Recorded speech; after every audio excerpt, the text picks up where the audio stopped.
جن شخصیات نے بارگاہ رسالت میں آواز بلند کی، کیا قرآن کریم کی آیات پہلے نازل ہوئی تھی یا یہ بعد میں؟ بھئی کنہوں نے بلند کی تھی آوازیں بلند؟ پہلے تو یہ ہے بھئی یہ دیکھا جائے گا بھئی صحابہ کرام کے بارے میں یہ کہنا چاہتے ہیں کہ صحابہ کرام کرتے تھے آواز بلند، جن کے بارے میں قرآن نے کہا کہ یہ وہ لوگ ہیں ان الذین یغضون اصواتہم عند رسول اللہ اولئک الذین امتحن اللہ قلوبہم للتقوی، جن صحابہ کے بارے میں قرآن پاک نے یہ کہا کہ اللہ وہ لوگ جو اپنی زبانوں کو نبی پاک کی بارگاہ میں کیا کرتے ہیں، بند رکھتے ہیں، خاموش رہتے ہیں، یہ وہ لوگ ہیں جن کے دلوں کو اللہ نے چن لیا ہے تقوی کے لیے۔ تو وہ کون لوگ تھے جو حضور کی بارگاہ میں سر جھکا کے بیٹھے رہتے تھے؟ بخاری کے مطابق جن کے سر جھکے رہتے تھے جیسے ان کے سروں پر کیا ہوں، پرندے بیٹھے ہوں۔ تو آپس میں پھر انہوں نے بولنا ہی، حتیٰ کہ یہ جس بندے کے بارے میں تھی، جس صحابی کے بارے میں، وہ تو بہرے تھے، تو بہرا بندہ کیا ہوتا ہے، وہ نارملی زیادہ اونچا بولتا ہے، وہ سمجھتا ہے کہ جس طرح میں کم سنتا ہوں اگلا بندہ بھی کیا ہوتا ہے، تو وہ کوئی نارملی یعنی نارمل کی چیز ہے۔ کوئی ایک صحابی بھی بے ادبی کی نیت سے حضور کی بارگاہ میں آواز بلند نہیں کرے گا۔ لہذا یہ جو کہانیاں ہیں، تاریخی کہانیاں ہیں، چاہے وہ جس کتاب میں بھی ہیں، ان کے مقابلے میں قرآن پاک کو زیادہ ترجیح ہے۔ قرآن پاک پہلی دلیل ہے۔ قرآن پاک صحابہ کرام کے بارے میں کہتا ہے رضی اللہ عنہم ورضوا عنہ، اللہ ان سے راضی، وہ اللہ ان سے کرا، ان کے بارے میں فرماتا ہے کُلًا وعد اللہ الحسنى، اللہ نے ہر ایک کے لیے کیا کیا ہے، جنت کا وعدہ کیا ہے۔ قرآن ان کو جنتی کہہ رہا ہے، ان کے ساتھ راضی ہونے کا اعلان فرما رہا ہے۔ اور آج کل یہ لوگ کہہ رہے ہیں کہ صحابہ کرام رضی اللہ عنہم نے حضور کی بارگاہ میں، اگر اس کا مطلب یہ تو یہ ہے کہ وہ صحابہ کرام نے حضور سے تربیت نہیں حاصل کی، حضور ان کی تربیت کرنے میں کامیاب نہیں ہوئے، یہ بتانا چاہتے ہو دنیا کو کہ نبی پاک کی پہلی کلاس جو ہے جو حضور نے تیار کی وہی کیا تھی؟ تو صحابہ پر زبان تام دراز اس لیے کی جاتی ہے کہ ہارون الرشید نے ایک بندے کو قتل کروایا جو بے دین ہو گیا تھا، لا دین تھا اور الہاد پھیلاتا تھا، تو تگڑے حکمران تھے اور اس نے اس کو قتل کروایا۔ آخر میں پوچھا کہ تم نے انکار تو کرنا ہوتا ہے دین کا، کس کا؟ لیکن تم سب سے پہلے صحابہ پر کیوں تان کرتے ہو؟ تم لوگ شروع کس سے کرتے ہو؟ اے چھوٹے چھوٹے کام، چھوٹے چھوٹے بہانے، یوں ہو گیا جی، یہ ہو گیا جی، ایسا کر دیا، ویسا کر دیا، اور حوالے کیا ہیں؟ تاریخ کی کتابوں کے۔ تو اس سے پوچھا بھی کیوں ایسا کرتے ہو، صحابہ پر کیوں شروع کرتے ہو؟ اس نے کہا اس لیے کہ نبی پاک کی پہلی کلاس صحابہ ہے اور صحابہ نے دین ہم تک پہنچایا ہے۔ جب صحابہ سے اعتبار اٹھ جائے گا تو دین سے بھی اعتبار، کیونکہ دین لے کے آنے والے ہم تک کون ہیں؟ پہلے بندے، پہلی جماعت کون سی ہے؟ تو اب صحابہ کے بارے میں یہ ثابت ہو جائے گا کہ صحابہ نعوذ باللہ آپس میں لڑتے رہتے تھے، ان کا آپس میں محبت ہی کو نہیں تھی، جبکہ قرآن کہتا ہے رحماء بینہم، آپس میں وہ کیا تھے؟ بھائی بھائی تھے۔ اب قرآن کی بات مانیں یا کسی کہانی ساز کی بات مانیں؟ اس لیے نبی پاک صلی اللہ علیہ وسلم کے صحابہ کرام کچھ چیزیں پہلے ہوئی ہیں تو نارملی ہیں، پہلے بھی صحابہ ایسے نہیں تھے کہ کوئی صحابہ بے ادبی کی نیت سے آواز بلند کرتے تھے، ایسی بات نہیں تھی۔ حضور کی بارگاہ میں وہ بڑے ادب سے بیٹھتے تھے، بات نہیں کرتے تھے۔ یہ تو نارملی جو کہا گیا۔ اب جس طرح ہوا کہ یا محمد، اس طرح نہ مکارو جس طرح آپس میں ایک دوسرے کو پکارتے ہو، تو وہ دیہاتی آدمی آئے، دیہاتی نے باہر سے آواز لگائی یا محمد، باہر لو، دیکھو ہم بلاتے ہیں ایک دوسرے کو، احسان صاحب گل سننا، مدثر صاحب گل سننا کہتے ہیں نا، تو فرمایا حضور کو اس طرح نہیں بلانا جس طرح آپس میں ایک دوسرے کو بلاتے ہو۔ تو نارملی ہی باتیں تھی، کوئی بے ادبی سے تو نہیں نہ بلاتے تھے وہ پہلے، تو یعنی وہ کام بھی بارگاہ رسالت میں منع کر دیا جو روٹین کی بات ہے۔ یہ بارگاہ رسالت ہے، ادب گائے ایس زیر آسمان، از عرش نازک تر، نفس گم کر دمی آیت جنیدو بایدید اینجا، باب جبریل کے پہلو میں ذرا دھیرے سے، فخر جبریل کو یوں کہتے ہوئے پایا گیا، اپنی پلکوں سے درے یار پہ دستک دیدا، اونچی آواز ہوئی عمر کا سرمایا گیا۔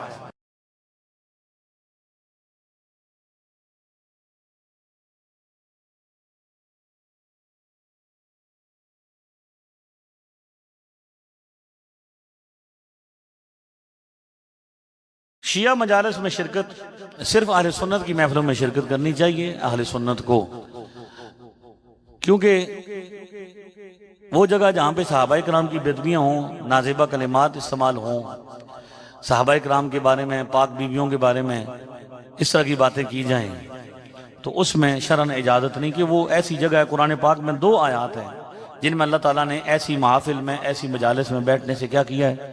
منع کیا ہے، جہاں پہ کیا کون سی باتیں ہوں؟ بری باتیں۔ اگر کسی بندے کو یہ پتہ چلے نا کہ فلاں گھر والے، فلاں بندے محلے میں میرے والد صاحب کے خلاف باتیں کرتے ہیں، تو وہ ان سے بولنا چھوڑ دے گا۔ لیکن نبی کریم علیہ السلام کے صحابہ کا حق اتنا بھی نہیں رکھتے کہ ان کے بارے میں زبان درازیاں کرنے والوں کو اپنا بھائی بنا کے تو ان کے ساتھ بیٹھنا، تو یہ بالکل درست نہیں ہے۔ نبی پاک نے، بخاری میں موجود ہے، اس بندے کا جنازہ نہیں پڑھایا جو حضرت عثمان سے بغض رکھتا تھا۔ خلفائے راشدین کے ذکر میں تساہل برتنا بالکل غلط بات ہے۔ نبی پاک کی ہر نسبت کا احترام، آپ کی ذات کا احترام، آپ کی بات کا احترام، آپ کی نسبت کا احترام۔ تو سرور دو عالم صلی اللہ علیہ وسلم کی جو نسبتیں ہیں، ان سب نسبتوں کا احترام، خلفائے راشدین ہوں یا اہل بیت اطہار ہوں، مولا علی ہوں یا صدیق اکبر ہوں، جس کا ذکر ہو کھلے دل سے سننا چاہیے۔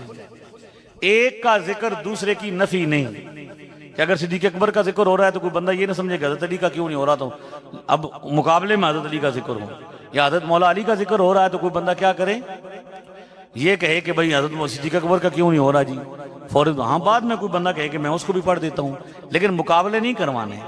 شخصیات میں، حضور کی نسبتوں میں مقابلے، صرف احترام کرنا ہے۔ تو خلفائے راشدین تو حضور کی امت میں افضل ترین لوگ ہیں، تو ان کے ذکر میں تساہل نہیں ہونا چاہیے، خوب گج وج کے ان کا ذکر خیر ہونا چاہیے۔ غیر مسلموں کو جنت کا مستحق کہنا اللہ کے کلام کی خلاف ورزی ہے، کہ اللہ فرما رہا ہے کہ جس نے شرک کیا، ان اللہ لا یغفر ان یشرک بہ ویغفر ما دون ذلک لمن یشاء، مشرک بندے کو کبھی بھی اللہ تعالیٰ بخشے گا۔ تو مشرک جو مشرک حالت میں مر گیا، اللہ فرماتا ہے ان الذین کفروا وماتوا وهم کفار اولئک علیہم لعنت اللہ والملائکۃ والناس اجمعین خالدین فیہا لا یخفف عنہم العذاب ولا هم ینظرون، جو کفر پر مر گیا اس کے عذاب میں کمی بھی نہیں ہوگی۔ تو لہٰذا جنت تو دور کی بات ہے، اس کے عذاب میں کمی۔ جو بندہ یہ سمجھتا ہے کہ غیر مسلم جنت کا مستحق ہے، تو اسے قرآن پاک پر پھر یقین ہی نہیں ہے کہ اللہ کے کلام پر اللہ کیا فرما رہا ہے، اللہ کا کیا قانون ہے، لہذا یہ غلط بات ہے۔ مزارات کے بارے میں متضاد باتیں، یہ بڑے ویسے سوالات بڑے انہوں نے جی وہ اشارتاً کنایتاً کیے ہیں۔ متضاد باتیں سے کیا مراد ہے کہ بھئی مزارات شریفہ جو ہیں وہ کیا ہیں؟ نبی پاک صلی اللہ علیہ وسلم کے زمانے سے، صحابہ کے زمانے سے مزارات موجود ہیں۔ سب سے پہلے مزار کس نے بنایا؟ بھائی صحابہ نے بنایا۔ کس کا بنایا؟ نبی پاک کا بنایا۔ نبی پاک صلی اللہ علیہ وسلم کا وصال مبارک ہوا تو آپ کی قبر شریف کہاں بنائی گئی؟ حضرت عائشہ کے حجرے میں جو 4 دیواری تھی، کیا تھی؟ پورا ایک کمرہ تھا۔ تو اگر قبر پر عمارت بنانا منع ہوتا تو صحابہ اس کمرے کے اندر کیوں نبی پاک کی قبر بنا رہے ہیں جو کیا ہے؟ اوپر ہے۔ کہ قبر کے اندر اوپر مزار بنائیں، عمارت بنائیں، یا عمارت کے اندر قبر بنائیں، بات ایک ہی ہے نا، کہ قبر کے اوپر عمارت بنائیں یا عمارت کے اندر، تو بات تو ایک ہی ہے کہ نہیں ہے؟ تو صحابہ کرام نے بنائی۔ میں نے جب یہ کہا تو مجھے ایک بندہ کہتا ہے، چھوٹے مرزا صاحب کا ساتھی، منہ بولا شاگرد، کہ جناب یہ تو حضور کو حکم تھا صحابہ کرام کو کہ نبی کی جہاں وصال ہوتا ہے وہیں پہ ان کو دفن ہوتا ہے۔ میں نے کہا چلو مان لیا، بھائی نبی کا پاک تھا، وصال وہاں پہ ہوا، لیکن 2 مزار وہاں پہ اور بھی موجود ہیں۔ سعدین کا کران ہے پہلو ماہ میں، جرمٹ کیے ہیں تارے تجلی کمر کی ہے۔ یہ کچھ توجہ ہے خاص ہے، سبحان اللہ، ورود ہو رہا ہے۔ تو حضور کا مزار بنایا، صدیق اکبر کا مزار بنایا، حضرت عمر کا مزار بنایا، اور مسند احمد بن حنبل میں روایت ہے، کٹ لے رات والے نمبر سارے، حضرت عائشہ صدیقہ رضی اللہ تعالیٰ عنہ فرماتی ہیں کہ میں جو ہے جب حضور کا مزار شریف بنا نا وہاں بھی اس حجرے میں، تو میں جاتی تھی اسی طرح نارمل پوزیشن میں کہ سر پر کپڑا دوپٹہ ہوتا تھا، کبھی نہیں ہوتا تھا۔ پھر وہاں پہ حضرت ابوبکر صدیق کا مزار بنا تو پھر میں بھی اسی طرح جاتی تھی کہ بھائی یہ انما ہوا زوجی و ابی، یہ میرے والد صاحب ہیں، یہ میرے شوہر ہیں۔ قبر بھی نہیں کہا کہ حضور کی قبر ہے اور میرے والد صاحب کی، یہ میرے والد صاحب ہیں، یہ میرے شوہر ہیں۔ اور سمجھ نہیں آ رہی آپ کو؟ یہ میرے والد کی قبر ہے، یہ میرے شوہر کی قبر ہے، یہ لفظ نہیں ہے۔ انما ہوا زوجی و ابی، ہاں جی، مسند احمد بن حنبل 25,660 صحیح حدیث سند کے ساتھ، 25,660 نمبر روایت میں ہے کہ انما ہوا زوجی و ابی، یہ میری زوج محترم ہیں اور یہ میرے والد محترم ہیں۔ لیکن پھر کیا ہوا، وہاں پہ حضرت عمر کا مزار بن گیا۔ تو جب حضرت عمر کا مزار بنا تو پھر میں اپنے آپ کو پورا لپیٹ کے پردہ کر کے جاتی تھی، حیاء من عمر، حضرت عمر کے حیا کی وجہ سے مزار پہ حاضری دیتی تھی لیکن پردہ کر کے جاتی تھی۔ تو حضرت عائشہ باقاعدہ تینوں مزارات پہ حاضری بھی دیتی تھی اور ان کا یہ عقیدہ اور نظریہ تھا کہ حضرت عمر بھی دیکھ رہے ہیں، میرے والد صاحب، تبھی تو پردہ کر، ورنہ قبروں سے پردہ کرنے کا مطلب کیا ہے؟ نہیں سمجھ آئی؟ تو یہ پہلا مزار کس نے بنایا؟ صحابہ نے بنایا۔ اور صحابہ کرام میں سے کسی ایک صحابی نے بھی اعتراض نہیں کیا بھئی حضور نے تو مزار بنانے سے، قبر پر عمارت بنانے سے، اب کیا کریں کہ وہ جو حدیث ہے اس کا ترجمہ غلط کرتے ہیں۔ سادے سودے بچے ہیں، ان کو عربی آتی نہیں ہوتی، بریکٹیں لگا لگو کے آگے پیچھے ان کو کیا کرتے ہیں، خراب کرنے کی کوشش کرتے ہیں۔ جو حضور نے منع فرمایا نا عمارت نہ بناؤ، لفظ ہے بنا۔ کیا ہے؟ بنا کہتے ہیں بنیاد کو، کہ قبر بناتے ہوئے قبر کے اوپر ایرا نہیں، یہاں پہ نہیں کہتے ہیں پنجابی میں، نہیں رکھنی، یعنی قبر کے اوپر عمارت، یہ قبر ہے اور اس کے اوپر قد، اس پر بیٹھنا بھی نہیں۔ بلکہ ایک حدیث میں ہے کہ حضور ایک بندہ بیٹھا تو حضور نے فرمایا تم نے اس کو تکلیف پہنچائی۔ نبی پاک کا بھی یہی فرمان ہے کہ قبر والے کو بیٹھنے سے تکلیف ہوتی ہے، جو بندہ مر کے ختم ہو گیا اس کو تکلیف کا کیا مطلب؟ ٹھیک ہے؟ تو جناب حضور نے جو منع کیا اس پر عمارت نہیں بنانی، قبر پر دیوار نہیں رکھنی عمارت بناتے ہوئے۔ باقی صحابہ کرام نے کیا کیا، اور جس دور میں حضرت عائشہ نے وہ عمارت بنائی، حجرہ تھا وہ تو بڑا کچا تھا، ہر زمانے کے ہر خلیفہ نے اس عمارت کو، اس مزار کو تعمیر کیا، پکا کیا، حتیٰ کہ عمر بن عبدالعزیز نے اس پر پھر کیا کیا، بہت زیادہ اس پر پھر گنبد بھی بنا دیا گیا، ٹھیک ہے، تعظیم کے لیے۔ تو ہم یہ کہتے ہیں کہ حضرت عمر بن خطاب کا مزار بنایا گیا، حضرت صدیق اکبر کا مزار بنایا، بلکہ بخاری میں ہے کہ ایک مرتبہ بارش ہوئی اور روضہ اقدس کی جو دیوار تھی وہ گر گئی، تو اندر سے ایک پاؤں مبارک ظاہر ہو گیا، تو سارے لوگ خوف میں مبتلا ہو گئے کہ کہیں نبی پاک کا قدم شریف تو نہیں۔ تو پھر ایک پرانے صحابی آئے یا تابعی آئے، انہوں نے آگے بتایا کہ بھئی یہ حضرت عمر کا پاؤں ہے۔ پھر اس کو تعمیر کیا گیا، دیوار کو گر گیا تھا تو تعمیر کیا۔ صحابہ وہ ہیں کہ مزار کچا ہو جائے تو اس کو پکا کرتے ہیں، صحابی مزار بناتے ہیں، وہابی مزار گراتے ہیں۔ صحابہ مزار بنانے والے، صحابی مزار بنانے والے، وہابی مزار گرانے والے۔ اگر صحابہ مزار گرانے والے تو بخاری میں کیوں ہے یہ کہ انہوں نے پھر دوبارہ اس کو تعمیر کیا ہر دور میں؟ اور اب چھوٹے مرزا صاحب کے علم کی حالت دیکھی، کہتے ہیں وہ جی گنبد اصل میں مزار کو کہتے ہیں۔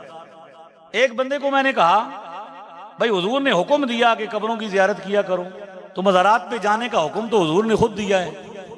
پہلے میں تمہیں منع کنت نہیتکم عن زیارت القبور فزوروها فانها تذکر الاخرہ، مسلم میں، ترمذی میں، بڑی بڑی کتابوں میں ہے کہ پہلے منع کیا کرتے تھے، پھر فرمایا آپ کیا کرو۔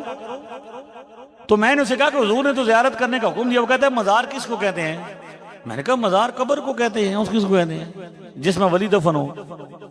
ادب سے قبر نہیں کہتے، قبر شریف کہتے ہیں، مزار شریف کہتے ہیں۔ تو جن بندوں کا یہ حال وہ کہتے ہیں نہیں گنبد مزار کو کہتے ہیں، سبحان اللہ۔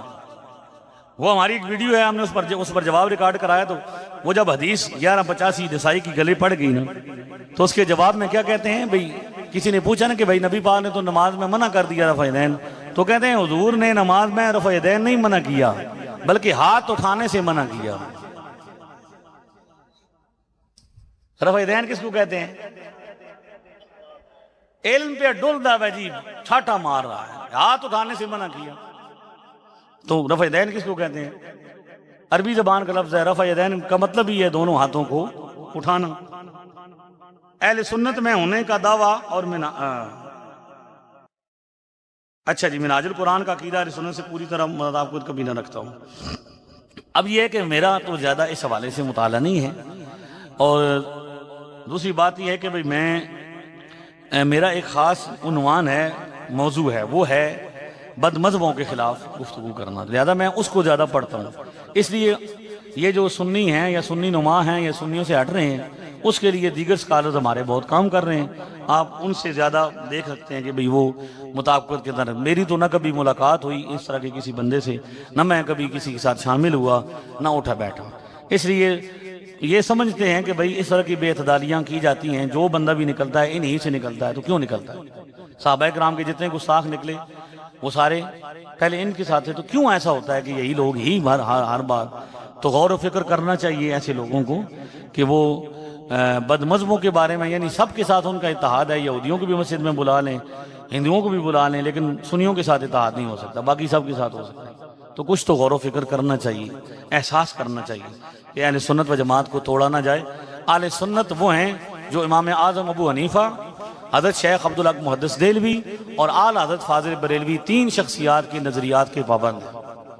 تو جو اعلیٰ حضرت کے نظریے سے، عقیدے سے 1 انچ بھی دائیں بائیں ہیں، ہم اس کو پکا سچا سنی نہیں مانتے۔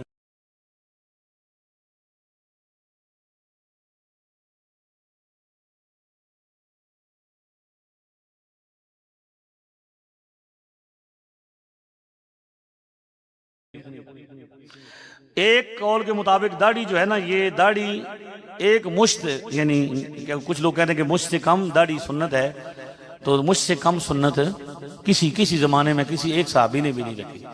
تو ایک مشت واجب ہے، جس بندے کی داڑھی ایک مشت سے کم ہے اس کے پیچھے نماز پڑھنا مکروہ تحریمی۔ کیا بڑے مرزا صاحب کے سبسکرائبر چھوٹے مرزا صاحب سے کم ہیں؟ سبسکرائبر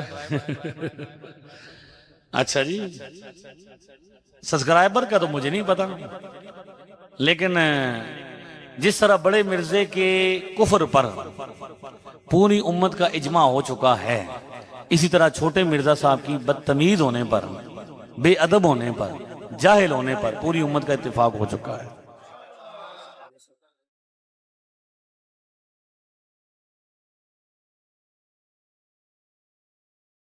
ہاں جی، اہل سنت پر شرک اور غلو فی الاولیاء کا الزام لگانے کے بارے میں نے بتا دیا بھئی شرک کا فتویٰ تو حضور نے فرمایا شرک نہیں کرے گی امت، بخاری میں روایت ہے۔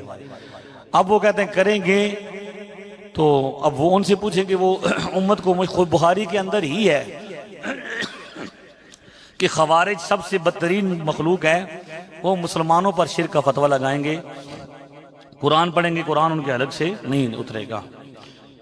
نماز کے طریقے میں اختلافات، میں نے آپ سے عرض کیا کہ نماز کے طریقے میں اختلاف کا معاملہ یہاں برے صغیر میں ڈسکس کرتے ہیں آپ کو، تو یہاں پہ شروع سے پہلی صدی سے جو طریقہ رائج ہے آج تک وہ رائج ہے، وہ امام اعظم ابو حنیفہ کی ریسرچ ہے۔ کیا ہے؟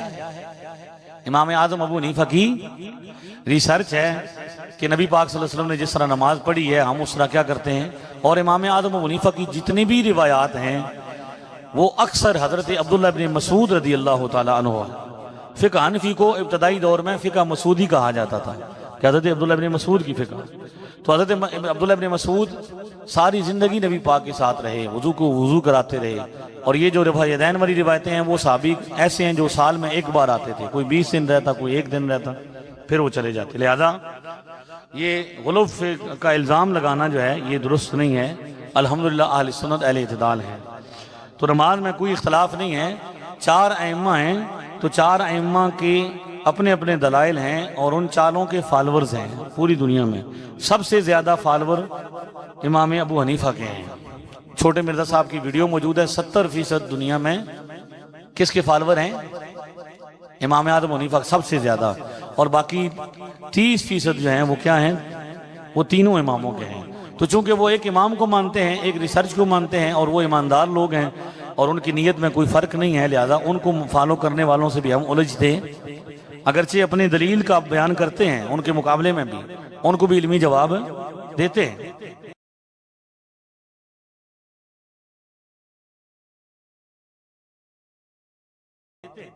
آمین آہستہ کہنا ہے جی، رفع الیدین۔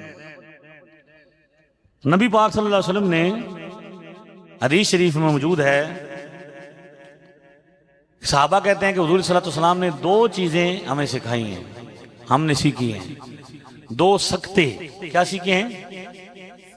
2 سکتے۔ سکتہ کہتے ہیں کہ اونچی آواز سے بھی قرات کرتے ہوئے آہستہ آواز پست کر لینا، آواز یعنی پڑھنا ضرور ہے لیکن آواز نہیں آئے گی، اس کو کیا کہتے ہیں؟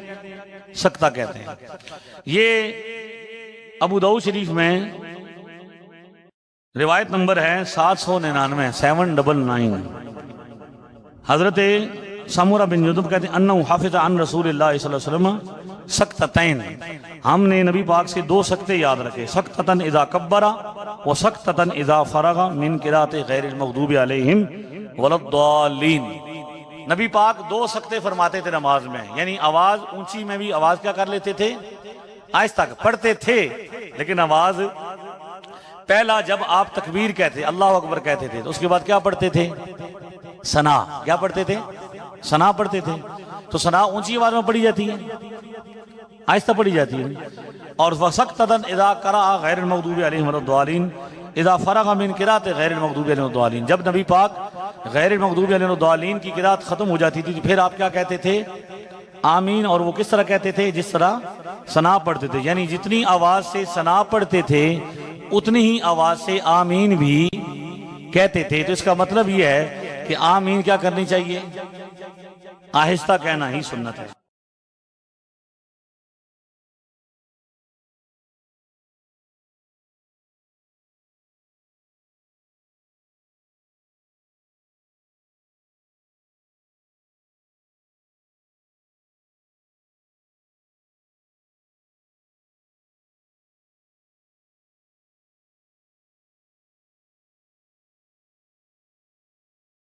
تقلید امام حنیفہ پر سختی سے حدیث پر عمل کرنے والے کو غلط اور امام کی بات پر عمل کو صحیح کہنا۔ بھئی آپ کس طرح یہ کہتے ہیں کہ آپ ساری حدیثوں پر عمل کر سکتے ہیں؟ اگر ایک بندہ یہ کہتا ہے کہ میں کسی امام کو نہیں مانتا، درمیان سے نکالتا ہوں، وہ میرے سامنے آ کے بیٹھ جائے، میں پھر حدیثیں پڑھتا رہتا ہوں، وہ عمل کر کے دکھائے۔ آپ حدیث نہیں چھوڑتے؟ جب ہم یہ حدیث بتاتے ہیں رفع الیدین والی، بھئی ترمذی میں 257 نمبر میں روایت ہے رفع الیدین نہ کرنے کی، ترک کرنے کی۔ اسی طرح ابو داؤد میں 749 ہے، نسائی میں 1027 ہے۔ جب ہم یہ روایتیں بتاتے ہیں تو کیا کہتے ہیں جی؟ یہ کیا ہے جی؟ ضعیف ہے۔ حدیثیں چھوڑتے ہیں کہ نہیں چھوڑتے؟ آپ چھوڑیں تو آپ حدیث کے ماننے والے، ہم چھوڑیں تو ہم حدیث کے منکر۔ ٹھیک نہیں؟ ویسے ایک ہم کہتے ہیں کہ ہم جو امام ابو حنیفہ کو فالو کرتے ہیں، در حقیقت اس کے پیچھے بھی قرآن اور سنت ہے۔ کیا ہے؟ ان کی ریسرچ ہے۔ ورنہ جس بندے کا یہ دعویٰ ہے نا کہ وہ حدیث پر عمل کرتا ہے تو میرے سامنے آئے، میں حدیثیں پڑھتا ہوں، مجھے عمل کر کے دکھائے، اور سیاست اور بخاری سے پڑھوں گا تو ساری حدیثوں پر عمل نہیں ہو سکتا نا۔ حدیثیں تو ہر طرح کی موجود ہیں، تو پھر ضرورت ہے محقق کی، مجتہد کی، جو ان باتوں کا کیا کرے؟ ماہر ہو، اور وہ اپنی ایک رائے قائم کرے۔ تو 4 لوگوں نے رائے قائم کر دی، امت نے مان لیا، اب نئی رائے کی ضرورت نہیں۔ اس لیے تقلید کا مطلب یہ نہیں بھئی دلیل کے بغیر امام صاحب کو ہم فالو کرتے ہیں۔ یہ ہم نے مسائل نماز میں امام ابو حنیفہ کی 63 دلیلیں پیش کی ہیں سیاستہ سے۔ کتنی؟ تو پڑھو نا، آگے آؤ۔ امام ابو حنیفہ کی ہی تحقیق پر عمل اور باقی امام غلط ہیں۔ جس طرح آپ سے پوچھا جاتا ہے کہ یہ مسئلہ بابا اسحاق یوں کہتا ہے اور غامدی یوں کہتا ہے اور فلانا، اور آپ کے منہ بولے استاد صاحب کہتے ہیں نہیں جی غامدی اس مسئلے میں ٹھیک ہے اور دوسرا کیا ہے غلط ہے، آپ کے منہ بولے ٹیچر کہتے ہیں اس مسئلے میں امام بخاری سے ہم اختلاف کرتے ہیں، فلاں سے ہم اختلاف کرتے ہیں، حالانکہ آپ کے منہ بولے استاد کی علمی قابلیت یہ ہے کہ وہ ران کو عربی زبان میں پٹ کہتے ہیں، ٹھیک ہے، تو وہ حق رکھتے ہیں۔ تو ہمارے امام صاحب تو 4 اماموں میں سے ایک امام کو فالو اس لیے کیا جاتا ہے کہ ہمارا یہ نظریہ ہے کہ امام ابو حنیفہ کی تحقیق سب سے مضبوط ہے، اسی لیے سب سے زیادہ اس پر عمل ہوتا ہے، سب سے زیادہ۔ اب جب ایک کریکٹر نے امام چھوٹے مرزا صاحب سے پوچھا نا کہ بھئی اگر ساری دنیا میں سب سے زیادہ ہے فالوئنگ امام ابو حنیفہ کی، جو نماز آپ پڑھاتے ہیں وہ تو تھوڑی پڑھنے والے ہیں، بغیر رفع دین والے نماز پڑھنے والے زیادہ ہیں، اور جہاں بھی جو پڑھ رہے تھے وہ پہلے کیا کرتے تھے بغیر رفع دین کے پڑھتے تھے نا، تو آپ ایسا کیوں ہو گیا؟ تو وہ کہتے ہیں اسٹیبلشمنٹ کی وجہ سے۔ بھئی قاضی ابو یوسف قاضی تھے کس کے؟ اس کے ہارون رشید کے، ہارون رشید کو فوت ہوئے 1300 سال سے زیادہ ہو چکے ہیں، اور اس کا روب آج تک کتنا باقی کہ بادشاہ مان گیا، لیکن لوگ علی بھی ڈرنا نماز وہ بھی پڑھتے ہیں جی بادشاہ پڑھائی۔ اور آپ بھی تو کہتے ہیں نا کہ ہمارا اسٹیبلشمنٹ کے ساتھ تعلق ہے، میں مسنگ پرسن کروا دوں گا، ہمیں دھمکیاں دیتے ہیں نا۔ تو اگر اسٹیبلشمنٹ کے ساتھ تعلقات کی وجہ سے لوگوں کی نمازیں بدلتی ہوں اور نبی پاک والی نماز لوگ چھوڑ دیتے ہوں، تو آپ کی نماز لوگ کیوں نہیں پڑھ رہے؟ کیوں نہیں آپ کے لوگ پڑھ رہے؟ اور آپ منہ چھپاتے کیوں پھرتے ہیں؟ اتنا پردہ تو کوئی زنانی نہیں کرتی جتنا آپ کرتے ہیں، اور آپ کو ڈر بھی بڑا لگتا ہے کہ آخری بندہ جو قتل کرنے آیا تھا اس کی جیب سے سوئی برآمد ہوئی ہے، آپ کو سوئی سے بھی ڈر لگتا ہے، بکانا پاڑنا سی بندے نے، سمجھ آ رہی ہے؟ تو اسٹیبلشمنٹ کی وجہ سے نہیں، امام اعظم ابو حنیفہ کی دلائل سب سے زیادہ سنت کے قریب ہونے کی وجہ سے۔ تو باقی امام غلط نہیں ہیں، باقی اماموں کے دلائل ثواب پر مبنی نہیں ہیں، اس میں سے حق بات امام ابو حنیفہ پر ہم اس کو عمل کرتے ہیں۔ اچھا جی، بریلوی ہر بات پر امام کی تقریر کرتے ہیں، حدیث کی نہیں، کیوں نہیں کرتے؟ آپ سامنے آئیں جس بندے کا یہ دعویٰ ہے کہ ہم فلاں معاملے میں حدیث کی پیروی نہیں کرتے، ہم دکھائیں گے کہ ہم حدیث کی پیروی کرتے ہیں۔ میں جب کہہ رہا ہوں کہ میں اپنے آپ کو پیش کر رہا ہوں، ایک عمل کی بات نہیں، 15 صدیوں کا ریکارڈ مجھ سے مانگو، میں دینے کو تیار ہوں۔ کمرے سے باہر تو نکلو، کنڈی تو کھولو، پردہ تو نکالو، بے خودی بے سبب نہیں غالب، کچھ تو ہے جس کی پردہ داری ہے۔ چھوٹے چھوٹے بچے سامنے آ جاتے ہیں، آپ سے سامنے نہیں آیا جاتا، تو کسی دن ان کو نکالیں، بٹھائیں، پھر ہم بتائیں گے کہ بھئی حدیث کیوں چھوڑتے ہیں ہم۔ کوئی ابھی آپ نہیں تھی چھوڑی، آپ جامع ترمذی کی 257 چھوڑتے ہیں، کیوں چھوڑتے ہیں؟ ہم تو ماننے والے ہیں، ہماری یہ ترجیح ہے، اور ترجیح بھی مجتہد پہلی صدی سے کر رہا ہے۔ دینی تعلیم کم اور رسمی کلام میلاد، کل 11ویں ختم پر زور، کیا مطلب؟ نبی پاک صلی اللہ علیہ وسلم نے اپنے صحابی کا کل پڑھایا، مسلم شریف میں روایت ہے، حضرت ماعز بن مالک صحابی ہیں، حضور نے خود جنازہ پڑھایا، قبر میں خود اتارا، 3 دن کے بعد 4 دن کے بعد حضور نے فرمایا چلو ان کے گھر چلتے ہیں، سب صحابہ کو لے کر گئے اور وہاں جا کے ان کے لیے اجتماعی طور پر دعا کی، یعنی ختم کل پڑھا۔ صحابہ نے پوچھا یا رسول اللہ دعا کر رہے ہیں، علماء کہتے ہیں کہ بھئی جس کا جنازہ حضور پڑھا دیں، توجہ ہے؟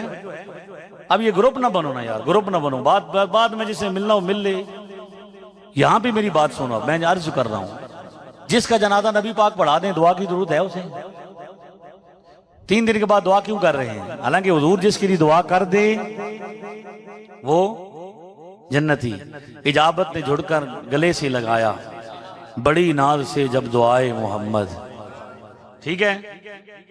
فرماتے ہیں علماء کہ اس لیے کہ ہر مرنے والا صحابی نہیں ہوگا، ہر جنازہ پڑھانے والا نبی نہیں ہوگا، اور نبی پاک اپنی امت کو تعلیم دے کے جا رہے ہیں کہ میرے بعد ہاں جی لوگوں کو دعا کی ضرورت ہوگی، تو اس لیے کیا کرنا، دعا کا سلسلہ جاری رکھنا۔ باقی جس بندے پر آپ کو لگتا ہے نا کہ بریلوی لوگ، ہم سنی لوگ جو ہیں وہ علم نہیں پڑھتے، تو آپ کو جو بڑا عالم لگتا ہے اس کو ہمارے سامنے بٹھائیں. کیا کریں؟ ہمارے سامنے بٹھائیں. علم اور جہل، کھڑا اور کھوٹا، سارا کیا ہو جائے گا سامنے. کرامت کے بارے میں وضاحت، جو امیر اہل سنت کی کیمرے میں تصویر نہیں آتی تھی اب کیسے آتی ہے؟ بھائی دیکھیں، ماجرا یہ ہے کہ بھائی نبی پاک صلی اللہ علیہ وسلم کی معجزات بھی ہیں. یہ جو اب آپ کو وہی ابھی میں نے کہا نا کہ الہاد کی طرف لے کے جا رہے ہیں. یہ آخری سوال ہے نا؟ اچھا بیک بھی ہے. الہاد پر لے کے جا رہے ہیں کہ کہتے ہیں کیمرے میں پہلے تصویر نہیں آتی تھی اب کیوں آتی ہے. یہ پوسٹیں بنا بنا کے شیئر کرتے ہیں کہ بھائی ولی کیا کرتے تھے، غوث پاک کیا ہے.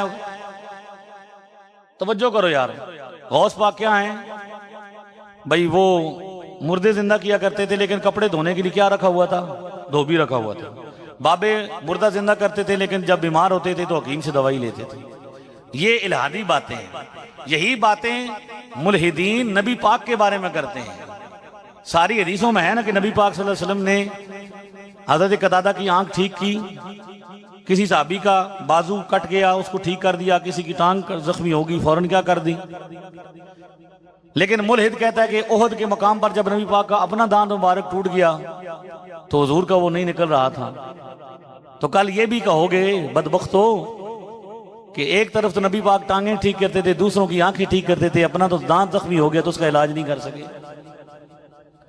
وہی اونٹ جو نبی پاک کی خدمت میں آ کے کیا کرتا تھا، باولا ہو ہلکا ہو تو حضور اس پر ہاتھ پھیرتے تھے تو وہ کیا کرتے تھے، سر جھکا دیتے تھے. اور وہی سواری ہے جس نے نبی پاک کو نیچے گرا دیا اور کیا کر دیا، حضور زخمی ہو گئے. تو آپ کو پتہ ہی نہیں ہے کہ معاملہ کیا ہے. اتنے کم بخت ہیں، دماغ سے آ رہی ہیں، عقل ہے ہی نہیں کہ بھائی اب وہ بندہ جس کی قرآن سے کرامت ثابت ہے، قرآن سے جس بندے کی کرامت ثابت ہے، کیا نام ہے ان کا؟ عاصم بن برقیہ. 1 سیکنڈ سے کم میں انہوں نے کیا کیا، تخت منگوایا. اب وہ بندہ جس نے 1 سیکنڈ سے کم عرصے میں تخت منگوایا تو وہ سارے کام اسی طرح کرتا ہوگا کہ چٹکی مارتا ہوگا کھانا سامنے آ جاتا ہوگا، چٹکی مارتا ہوگا اور کپڑے دھلے دھلائے سامنے آ جاتے ہوں گے. باقی سارے کام روٹین سے ہوتے ہیں. باقی سارے کام کرامت کا اظہار کبھی کبھی ہوتا ہے جب اللہ چاہتا ہے کسی کی شان ظاہر کرنے کے لیے. تو اللہ تعالیٰ جب چاہتا ہے کب کرامت ہو جاتی ہے. اب احد میں، بدر میں فرشتے نازل ہوئے کہ نہیں ہوئے مدد کرنے کے لیے، لیکن احد میں فرشتوں نے مدد. ملحد کہتا ہے کہ بھائی اگر اسلام سچا مذہب ہے تو بھائی وہ جو احد میں آئے تھے اس میں بدر میں، احد میں فرشتے کدھر چلے گئے تھے؟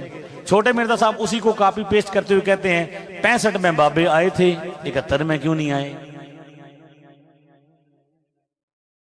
تو ہم یہ کہتے ہیں کہ بھائی اللہ تبارک و تعالیٰ کی رضا اور مرضی ہے، جب وہ چاہتا ہے کیا کرتا ہے، کسی کو بھیجتا ہے مددگار، کبھی آزمائش کر لیتا ہے.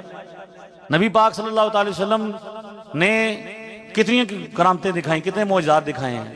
چاند کو 2 ٹکڑے کیا، کتنے، لیکن کیا ہر مقام پہ معجزہ ہی دکھایا ہے یا عملی طور پر پریکٹیکل بھی کام کیا ہے؟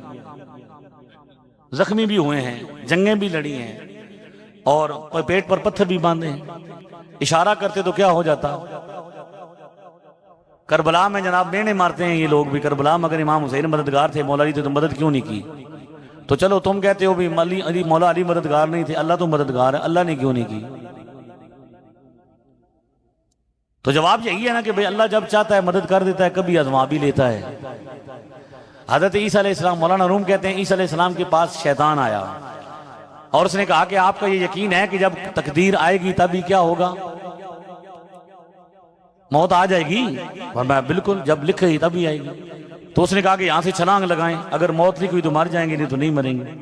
تو فرمایا ابلیس یہ شیطان ہے تو، یہ اللہ کا کام ہے کہ وہ بندوں کو آزمائیں، بندوں کا یہ کام نہیں کہ وہ اللہ کو آزمانا شروع کر دیں. لہذا کیمرے لگا کے کرامتوں کا مطالبہ کرنا یہودیوں کا طریقہ ہے. یہودیوں نے کہا تھا کہ ہم اسی کو نبی مانیں گے جس کی قربانی کو آگ آ کے آسمان سے کھا لے. آپ ایک قربانی کریں، آسمان سے آگ آ کے کھا جائے گی، ہم آپ کو کیا مان لیں گے؟ مجھے یہ بتائیے کہ اللہ کے لیے اور نبی پاک کے لیے مشکل تھا کہ ایک قربانی ہوتی ہے اور آگ آسمان سے آ جاتی، یہودی کیا ہو جاتے؟ مسلمان ہو جاتے۔ لیکن اللہ نے ایسا نہیں کیا، یہودیوں کے مطالبے پر بھی ان کو ان کی مرضی کا معجزہ نہیں دکھایا۔ کیوں؟ کہ حقیقت یہ ہے کہ ایمان نام ہے بغیر دیکھے ماننے کا۔ جو دیکھ کے مانے، ڈیمانڈ کر کے مانگے، کیمرے میں لگائے، اس کے ایمان کا کیا اعتبار ہے؟ لہذا یہ بے ایمان لوگوں کو کرنا چاہتے ہیں اس طرح کی باتیں کر کے۔ ہاں جی، سمجھ آ گئی ہے؟ آخری سوال ہے، حضرت امیر معاویہ مولا علی کے اختلاف کی اصل وجہ۔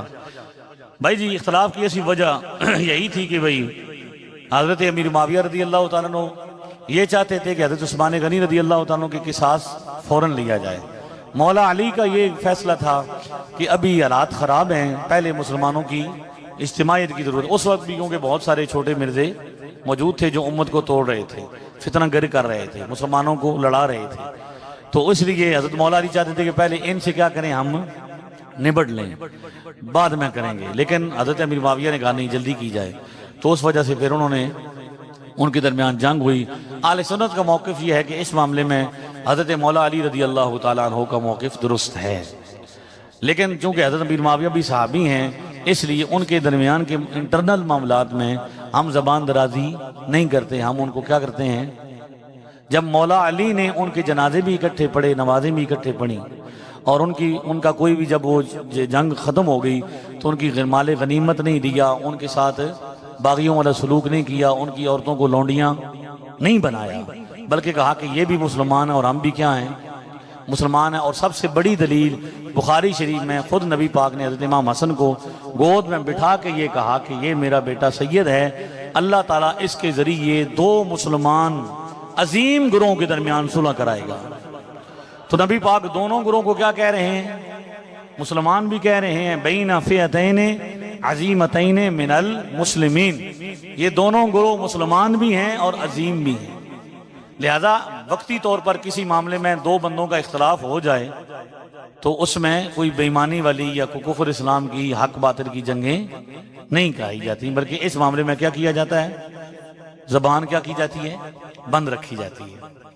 ایک اصول بتاؤں آپ کو، بنی اسرائیل کو واقعہ ذکر ہوا پہلے پارے میں سورہ بقرہ میں، سارے واقعات ذکر ہونے کے بعد اللہ نے آخری پارے کے آخر میں فرمایا تلک امتن قد خلت لہا ما کسبت ولکم ما کسبتم ولا تسألون عما كانوا یعملون۔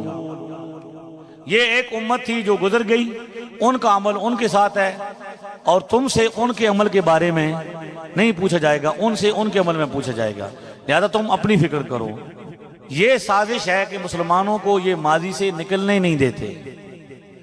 اسلام کے دشمن کیا کرتے ہیں؟ اسلام کو ماضی سے نہیں نکلنے، آگے کی نہیں کرنے دیتے کہ مسلمانوں کو آگے چلنے دے۔ ایک بندہ اٹھا دیتے ہیں تنخواہ دار جو کیا کہتا ہے جی صحابہ نے یوں کیا تھا، صحابہ نے یوں کیا تھا، پھر وہ الجھنا شروع کر دیتے ہیں، پھر بچوں کو پریشانی ہو جاتی ہے۔ بھئی اگر ان میں سے کوئی معاملہ تھا بھی تو اللہ تعالیٰ کے سپرد ہو گیا، وہ دنیا سے تشریف لے گئے، آپ سے ان کے بارے میں نہیں پوچھا جانا، آپ کیوں الجھ رہے ہیں درمیان؟ آپ کون ہیں؟ بھئی ہم فرے ایک جاسوس تھا عیسائیوں کا، اس کی نے ڈائری لکھی، وہابیت اس نے بنوائی تھی، فرقہ اس نے بنایا تھا۔ وہ کہتا ہے کہ مسلمانوں میں اس وقت دو فرقے ہیں، شیعہ اور سنی۔ مسلمان کہتے ہیں کہ سنی کہتے ہیں حضرت صدیق اکبر خلیفہ تھے، اور شیعہ کہتے ہیں حضرت علی کا حق تھا، جبکہ حضرت صدیق اکبر خلیفہ بنے۔ ٹھیک ہے، وہ کہتا ہے مسلمان اتنے سادے ہیں یہ سارے لوگ شیعہ وغیرہ کہ اگر آج یہ مان لیا جائے کہ حضرت علی کو خلافت حق دا ان کا، تو اب دلوا سکتے ہیں ان کو۔ تو اس پر لڑائی جھگڑا کرنا، مناظرہ کرنا، بحثیں کرنا کا کیا مطلب ہے؟ لہذا یہ شیعت ہے، وہابیت ہے، جتنے فرقے پرستیاں مسلمانوں کو ماضی سے نہیں نکلنے دیتے، الجھا کے رکھنا ہے، مسلمانوں میں اختلاف پیدا کرنا ہے۔ بھئی ہم موجود نہیں تھے وہاں پہ، کیا تھے؟ ہم نہیں تھے، ہم نے نہیں دیکھا کہ ہمارے سامنے کیا ہو، ہم نے سنا ہے، اور جو بزرگوں سے سنا ہے اسی مطابق ہم عمل کرتے ہیں کہ مولا علی ہی کیا ہیں، ان کی رائے ٹھیک تھی۔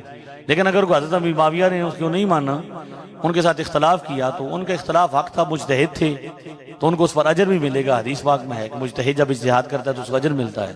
پھر ان کا معاملہ اللہ کے سپرد ہو گیا، اب تم کون ہو درمیان میں؟ تو کبھی پہلے کیا تھا مودودی اٹھایا، پھر یہ اسرار آیا، پھر اب یہ آ گیا، کل کچھ اور لے آئیں گے تنخواہ دار بندہ. ظاہر ہے بے روزگاری ہے، کام نہیں ہے، تو تنخواہیں جو ہیں وہ تنخواہ دار بندے. جب بندے کو کمرے کے اندر بیٹھ کے چاں چاں کرنے کا اور ڈیمیج ہیز بین ڈن بار بار کہنے کا، یعنی ہر ہفتے ڈیمیج ہیز بین ڈن، یعنی آپ یہاں سے اندازہ لگا لیں کہ جس بندے کا نعرہ ہی یہی ہے. ڈیمیج ہیز بین ڈن کا مطلب کیا ہے؟ ڈیمیج ہیز بین ڈن کا مطلب کیا ہے؟ توڑ پھوڑ مکمل ہو گئی. یعنی جس بندے کا نعرہ سلوگن ہی یہی ہے کہ میں نے مسلمانوں کے درمیان کیا کرنی ہے؟ توڑ پھوڑ کرنی ہے، مسلمانوں کو توڑنا ہے. تو مسلمانوں کا ہمدرد وہ بندہ ہو سکتا ہے جو مسلمانوں کو توڑتا ہے؟ مسلمانوں کا ہمدرد وہ ہے جو مسلمانوں کو جوڑتا ہے. الحمدللہ ہم جوڑ رہے ہیں، ہم باپ کو بیٹے سے ملا رہے ہیں، بیٹے کو بتا رہے ہیں پتر تیرا باپ جس عقیدے پر تھا وہ صحیح عقیدہ ہے. بھائی کو ملا رہے ہیں. اور وہ کیا کہتے ہیں؟ تم مسجدوں میں جاؤ، وہاں پہ فتنے کرو، آگ لگا دو، گھر والوں کو کہو ابا جی کو ابا جی تسی تے شے ہی کو نہیں، امی نو آکھو امی جی تسی شے ہی کو نہیں. علماء کہتے ہیں، سنی علماء کہتے ہیں گھر جاؤ والد صاحب کے ہاتھ چومو، ماں جی کی پاؤں کیا کرو؟ چومو. کیونکہ حدیث میں الجنت تحت اقدام امہاتکم، جنت تمہاری ماؤں کے قدموں کے نیچے ہے. علماء کہتے ہیں ماں باپ کی خدمت کرو، ماں باپ کا ادب کرو، ان کے ہاتھ پاؤں چومو. اور چھوٹے مرزا صاحب کہتے ہیں کہ آپ کیا کرو؟ ان سے جا کے کہو امی جی تسی تے شے ہی کو نہیں، ابا جی تسی تے شے ہی کو نہیں. یعنی جو بازاروں میں، چوکوں میں، چوراہوں میں لوفر لوگوں کی زبانیں تھیں، ان کے جو اصطلاحات تھیں، ٹرمز تھیں، چھوٹے مرزا صاحب دین کے نام پر وہ پھیلا رہے ہیں. ہم اوپر حدیث لکھتے ہیں، نیچے وہ کہتے ہیں ڈیمیج ہے. ہم اوپر قرآن کی آیت لکھتے ہیں، وہ کہتے ہیں بابت شاہی کو نہیں. اب قرآن کے مقابلے میں یہ نعرے اور یہ بدتمیزیاں یہ کون سکھا رہا ہے؟ اس لیے ہر دور میں یہ فیصلہ کیا گیا دشمنان اسلام مسلمانوں کو توڑنے کے لیے لڑانا چاہتے ہیں. اس لیے چھوٹے مرزا صاحب تو اپنے منہ سے اپنا مقصد بتا چکے ہیں کہ میں نے تو اپنے بچے باہر لے جانے ہیں، ان بچوں کو میں نے اپنی سیٹ پر نہیں بٹھانا، کیونکہ میری تنخواہ کیا ہوگی؟ ہے پوری ہوگی، تو میں نے چلے جانا ہے. دو تو چلے گئے، دو بھائی تو ابا جی بیچارے سنی وہ اسی پر ہیں، تو میں نے تو چلے جانا ہے، بچوں کو بھیج دینا ہے. تو پیچھے امت کی ہو سی لڑتی رہ سی. پہلے تو آپس وچ لڑن گے نا، انہاں منہ بولے شاگرداں جو کوئی آکے گا نہیں میں حقدار ہاں اتنے بیٹھن دا، دو آکے گا میں حقدار ہاں، تری آکے گا میں ہاں. پہلے تو آپس میں لڑیں گے، پھر ان کی کتنی قسمیں ہو جائیں گی. تو ان کا تو مقصد کیا ہے؟ منہ سے بیان ہو چکا ہے، کہا کہ یہ پگڑی اور داڑھی اور زلفیں رکھی ہوئی ہیں، یہ ایسے ہی ہے جیسے ایک جانور پالنا ہے. مجھ رکھی ہوئی سنا پتھے پاڑے بنے سماتا پڑا، اس طرح داڑھی روزانہ کبھی کرنا آسان ہے؟ رکھی کیوں بھی ہے کہ لوگ اس ہوئیے کے بغیر بات نہیں سنتے. لوگوں کو جب کیا کرنا ہے پہنانا ہے، تو پگڑی اور داڑھی ضروری ہے. کیونکہ چیک کیا گیا کہ پہلے ذاکر نائک بھیجا گیا پینٹ شرٹ میں، لوگوں نے نہیں سنا، نہیں مانی. پھر غامدی آیا داڑھی منڈا، مختلف قسم کے داڑھی منڈے پینٹ شرٹ بھیجے گئے. لیکن لوگوں نے بعد انہوں نے کہا چلو یہ ٹرائی کرو پگڑی اور داڑھی اور زلفوں والا، اولیاء مسلمانوں والا ہو، زبان کا ہو، ملحدین والی ہو. لیکن جے بنیا انہاں کول کچھ نہیں تو چھوٹے مرزا صاحب بندا تواڈے کولو بھی کچھ نہیں انشاءاللہ. ٹھیک ہے. سونا جنگل رات اندھیری، چھائی بدلی کالی ہے، سونے والوں جاگتے رہیو چوروں کی رکھوالی ہے. آنکھ سے کاجل صاف چرا لیں، یہاں وہ چور بلا کے ہیں، تیری گٹھڑی تاکی ہے اور تو نے نیند نکالی ہے. جو بھائی بہن کو حق نہیں دیتے ان کے بارے میں روشنی ڈالیے. روشنی کیمرے ہے آپ کے پاس کوئی؟ روشنی مار دو. مسئلہ میں بیان کر دیتا ہوں کہ بہنوں کو حق نہ دینے والے بندے اللہ کی بارگاہ میں جو اتنے مجرم ہیں. حدیث میں آتا ہے کہ جو کسی کی زمین رکھے گا ٹکڑا جتنا، اس کو قیامت والے دن وہی زمین توق پہنائی جائے گی. اگر بہن کے حصے سے 2 کنال 1 قلہ 2 مرلے جتنا بھی کھایا وہ ساری زمین کیا ہے؟ قیامت والے دن کیا ہوگی؟ گلے میں پہننا پڑی. بہنوں کو حق ضرور دیں، بیٹیوں کو حق ضرور دیں.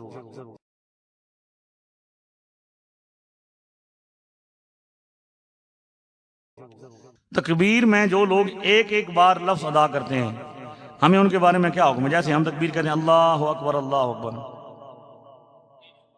ہے،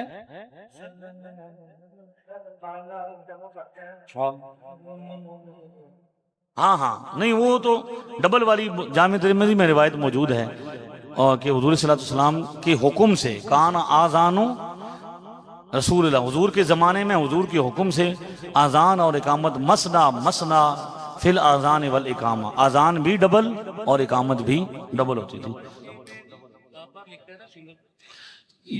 ہاں جی، وہ سنگل والی یہی عرض کیا نا کہ سنگل جو امام بخاری کی روایات نماز والی ہیں زیادہ تر ہیں، میں نے آپ کو وہ منسوخ روایات ہیں، ان کے مقابلے میں ہماری ترجیح موجود ہے، یعنی دونوں طرف آ گئی، ڈبل والی بھی سنگل والی بھی۔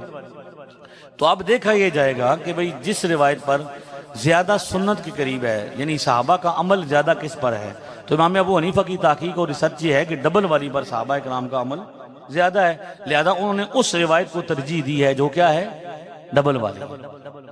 سمجھ آ رہی؟ امام بخاری تیسری صدی میں ہے، امام ابو حنیفہ پہلی صدی میں ہے۔ امام بخاری نے کسی صحابی کو نہیں دیکھا، امام ابو حنیفہ نے 22 صحابہ سے ملاقات کی ہے، صحابہ کرام۔ وہ تو آج تک یہ نہیں پتا چلیا بخاری بخاری کرتے ہو، بخاری تے تیسری صدی چ پیدا ہوئے نے، کب پیدا ہوئے ہیں؟ اگر کوئی بندہ یہ کہتا ہے کہ بخاری والی نماز پڑھو، تو میں نے چھوٹے مرزا صاحب سے کہا تھا قرآن کی کوئی ایک آیت پیش کریں، نبی پاک کی کوئی ایک حدیث پیش کریں، یا امام بخاری کا اپنا قول پیش کر دیں کہ جو نماز وہ پڑھنی ہے جو بخاری والی۔ یہ کس نے کہا ہے؟ انہوں نے ایک کتاب لکھی، تحقیق کی، ان کا ایک معاملہ تھا۔ باقی میں نے کہا نہیں کہ آج بھی بخاری جہاں دفن ہے وہاں پہ مسجد ہے، مزار ہے، اس مسجد میں بخارا میں بھی آج وہی نماز پڑھی جاتی ہے، اور اس وقت بھی وہی پڑھی جاتی تھی جو ہم پڑھ رہے ہیں۔ سمجھ آ رہی ہے؟ تو روایات تو میں نے وہ بھی کہا کہ دونوں طرف ہیں، ترجیح کا فرق ہے کہ ترجیح کیسے دیں گے۔ امام اعظم ابو حنیفہ کہتے ہیں کہ جس پر صحابہ کا اجماع ہے، زیادہ عمل ہے، وتر 3 پڑھتے ہیں، 2 پڑھتے ہیں، 1 پڑھتے ہیں، 3 پڑھتے ہیں نا، 1 والی روایت بھی موجود ہے، لیکن زیادہ صحابہ کس کو پڑھتے تھے؟ 3 پڑھتے تھے، لہذا اب 1 والا صحابی کا تفرد قرار دیا جائے گا کہ ان کا ذاتی عمل۔ ٹھیک ہے جی؟ قسطوں پر چیزیں بیچنا جائز ہے یا ناجائز ہے؟ یہ قسطوں پر سامان بیچنا اس لحاظ سے کہ بھئی مثلا ایک بندہ ایک موٹر سائیکل خریدتا ہے، اس کی نقد قیمت ہے 50,000 اور قسطوں پر وہ ہے 70,000، تو اتنا صرف ہو، کوئی شرط درمیان میں ایسی نہ ہو جو خلاف شریعت ہو، تو اتنا جائز ہے کہ ایک چیز کو نقد 50,000 میں اور قسطوں پر 70,000 میں بیچنا یہ جائز ہے، ادھار بیچنا جائز ہے۔ لیکن ناجائز اس لیے ہوتی ہیں یہ چیزیں کہ یہ جو قسطوں والے لوگ ہوتے ہیں، اب تو وہ اپنی اصلاح کر رہے ہیں، وہ یہ کرتے ہیں کہ درمیان میں شرطیں لگاتے ہیں، اگر ایک قسط لیٹ ہو گئی تو اتنا جرمانہ، یہ جرمانہ سود ہے، اور اگر جناب قسط درمیان سے معاہدہ ختم ہو گیا تو یہ فنڈ میں بھی کٹنگ ہوتی ہے۔ تو وہ شرطیں جو لگاتے ہیں وہ غیر شرعی ہوتی ہیں۔ کیا ہوتی ہیں؟ تو اگر کوئی غیر شرعی شرط نہ ہو، صرف اتنا ہو کہ بھئی ٹھیک ہے جی نقد اتنے کی اور ادھار اتنے کی، تو اور کوئی ناجائز شرط اس میں موجود نہ ہو تو پھر جائز۔ آخری سوال ہے، ایک ہی سانس میں 3 طلاقیں دینے سے 1 ہوگی یا 3 ہوگی؟ جو بندہ یہ مسئلہ پوچھ رہا ہے نا، اس سے 3 لاکھ روپیہ ادھارا لیں۔ کتنا لیں؟ اور واپس اس کو کریں 1 لاکھ روپیہ۔ وہ آکے کہا جناب میں تو 3 لاکھ دیتا سی، تو تسی آکھو جناب بھائی تسی آدھے ہو بھائی 3 کے ہوندیاں نے، جیڑا مولوی یہ آدھا بھائی 3 1 ہوندیاں نے، انہوں 3 جتیاں مارو، 1 2 3 ایک ساو تھوڑا جا یارا کوئی چھڑا، اور آکھو جی میں کتنیاں ماریاں نے؟ 1۔ وہ آکھے نہیں جناب 3 ماریاں نے، نہ کرو۔ ٹھیک ہے؟ اتنی بھی سمجھ نہیں آ رہی بھی 3 کہہ کے کہہ رہے ہیں کہ 1 ہے۔ وہ دلائل کی طرف تو بعد میں آتے ہیں، ہم خدا کا خوف کرو یار، 3 بھی کہہ رہے ہو 1 بھی کہہ رہے ہو، کہنا کیا چاہتے ہو؟ ارے کہنا کیا چاہتے ہو؟ نہیں بھائی 3 کہنا چاہتے ہو، 1 کہنا چاہتے ہو، 3 بھی کہہ رہے ہو 1 بھی کہہ رہے ہو، 1 کو 3 کہتے ہو، 3 کو 1 کہتے ہو، دماغ خراب ہے؟ ہمیں کیا سمجھا ہوا ہے؟ 3 کیا ہوتی ہیں؟ 3 ہی ہوتی ہیں، 1 سانس میں ہوں یا 2 سانس میں ہوں۔ ٹھیک ہے؟ تو ہم تو جیل میں اب وہ ہمارے سامنے ہیں، بالکل وہ بیچارے پریشان ہو چکے ہیں کہ جو بھی بندہ جاتا ہے وہ اب انہوں نے دیکھ مسئلہ کیا ہے کہ وہ بندہ کہتا ہے بھی 3 میں نے دے دی ہیں، تو اہل سنت کے مفتیان کرام کہتے ہیں کہ اب تو بیوی حلالہ شرعی کے بغیر کیا ہوتی ہے؟ حلالہ شرعی کے بغیر جائز نہیں۔ حلالہ شرعی قرآن کا فیصلہ ہے، کس کا؟ فَإِن طَلَّقَهَا فلا تحل له من بعد حتى تنكح زوجا غیرہ. یہ قرآن کا فیصلہ ہے اور اس کے مقابلے میں خبر واحد ہے. تو قرآن بڑی دلیل ہوتی ہے یا خبر واحد روایت؟ تو اب یہ اتنے ظالم ہیں کہ کہتے ہیں کہ بھئی یہ زنا ہے. حلالے کو کیا کہتے ہیں؟ جس کو نبی پاک نے نکاح فرمایا اس میں نکاح ہوتا ہے کہ نہیں ہوتا؟ جب حلالہ بھی ہوتا ہے تو اس میں نکاح ہے کہ نہیں ہے؟ تو نکاح سے بیوی بن جاتی ہے کہ نہیں بن جاتی؟ پھر اس کو زنا کہہ رہے ہیں جو قرآن کا مسئلہ ہے. یعنی اتنے ظالم ہیں کہ اپنے بندے بڑھانے کے لیے، فرقہ بڑھانے کے لیے اب یہ کر رہے ہیں کہ بندہ جب طلاق دیتا ہے تو اس کو جا کے کہتے ہیں کہ تو اب اسٹام لکھ کے دے کہ آئندہ سے میں اہل حدیث ہوں، جمعہ بھی تواڈے پیچھے پڑھساں تے نمازاں بھی تواڈے یار پڑھساں. میں یقین جانوں درجنوں بندے میرے پاس آئے ہیں کہ وہ سین کر کے بھی نہ ڈر کے آئے، خدا کا خوف کر کے، اے ویکھو جی اسلام لکھا لینے تسی سن صحیح مسئلہ دس. کسی علاقے میں وہابی اہل حدیث زیادہ تھے تو کسی نے پوچھا بھی یہ بندے اہل حدیث وہابی زیادہ کیوں ہو گئے؟ ان تے یہ کچھ ریشو نے 3 4 5 6 10 تو کسی گراؤں میں 10 15 سن. انہاں کہ یہ کیا ہو گیا؟ انہاں کہ جی یہ بندے زیادہ تر کیس ہیں غصے والے سن، طلاقاں زیادہ دینے سن. تو ان کے پاس جتنے بندہ ہیں جمع ہیں وہ سارے طلاقوں والے ہیں اور حل کو نہیں تھا، وہابی ہو گئے طلاقاں بچے. ہمارے علاقے میں ایک بندے نے طلاق دی، اس نے کہا تینوں لکھ طلاق، تینوں کروڑ طلاق، تینوں 1000 طلاق. پہلے 1 2 3 100 تو 1000 تک گیا، 1000 تو لکھ تک گیا، لکھ تو کروڑ، جتنے نال تو چھٹ دی ہیں تین اتنی طلاق. تو وہ بھی پھر انہوں نے کہی تھی ایک بنا دی تھی. تو یہ طلاقی ہیں، کیا ہیں؟ طلاق. یہ اس وجہ سے بندوں کو کیا کرتے ہیں؟ جمع کرتے ہیں. 3 ہی ہوتی ہیں. 3 سوٹیاں مارو، 3 ڈنڈے مارو، 3 جتیاں مارو رکھ کے. تو آخو جی ایک ہے منسو، نہیں 3 ٹھیک ہے جی. 3 ہی ہوتی ہیں. بخاری اور مسلم میں بھی احادیث موجود ہیں، صحابہ کا اجماع ہے، امت کا اجماع ہے. اور یہاں پہ ان کو ہمارے بزرگ چھوٹے رافضی کہتے تھے. بڑے رافضی تو انہیں جڑے صحابہ کو گالیاں دیتے ہیں، یہ غیر مقلد چھوٹے رافضی ہیں کہ یہ حضرت عمر کے فیصلے کے بارے میں کیا کہتے ہیں؟ حضرت عمر کا ذاتی فیصلہ ہے. عمری بدعت کہتے ہیں. تراویح کو کیا کہتے ہیں؟ عمری. نعوذ باللہ. اگر حضرت عمر بھی بدعت کرتے تھے تو پھر سنت کس کو ہے پتر؟ اس لیے یہ نئی چیزیں ہیں، ان سے بچنا ضروری ہے. 3 طلاقیں 3 ہی ہیں. طلاق 1 دینی چاہیے، بہت مجبوری بھی اگر ہو تو دینی نہیں چاہیے، ناپسندیدہ چیز، صبر کرنا چاہیے. لیکن اگر کوئی 3 دیتا ہے، 1 دیتا ہے تو اس سے بھی مسئلہ حل ہو جاتا ہے نا، نصیحت ہو جاتی ہے. اگر رجوع کرنا ہو تو رجوع ہو جاتا ہے، نہ بھی کریں تو اس کے بعد عدت کے بعد پھر وہ بائنا ہو جاتی ہے. 100 سال 10 سال کے بعد بھی اگر واپس ہوئیں تو آپس میں نکاح دوبارہ کر سکتے ہیں.